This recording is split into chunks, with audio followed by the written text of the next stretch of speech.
Hey Heinz, you. You're not even ketchup anymore. Well, not in Israel anyway. Also, I kind of like you still anyway.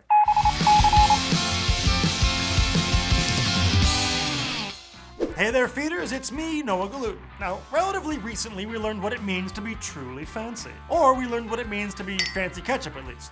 To our surprise, we've now realized that that episode of the show is actually a prologue to today's story, which is that Heinz Ketchup is no longer allowed to be called ketchup in Israel. Their health ministry has said that basically, Heinz tomato ketchup does not have enough tomato in it to qualify for the illustrious distinction of being considered a catsup. A competing ketchup manufacturer in Israel called Osem claims that they sent Heinz ketchup to a lab in Europe and found that it contained only 21% tomato concentrate. Now, the food standards in Israel require at least 41% of tomato concentrate to be called ketchup.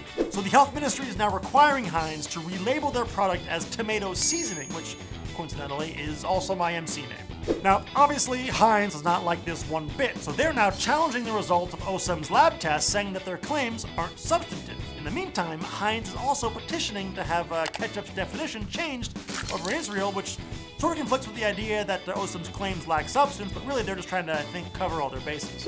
Now, all that being said, it also calls into question our ketchup quality standard here in America.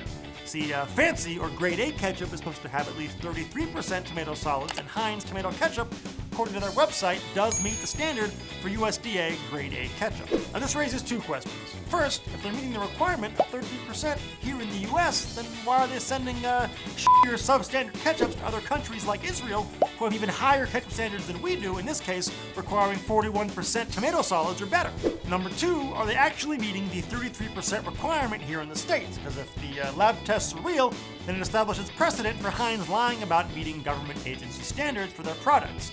So if they're really 20% short on the tomato in Israel, that could mean that they're way below 33% here. So my take on all this is basically if you're lying about your tomato percentage, frankly, I don't give a shit, because basically Heinz ketchup is essentially the best ketchup in the world. It's consistent, it's very good, everyone uses it, it's great. Now, if it's not as much tomato as you want it to be, you want to get more tomato out of your ketchup, well, guess what?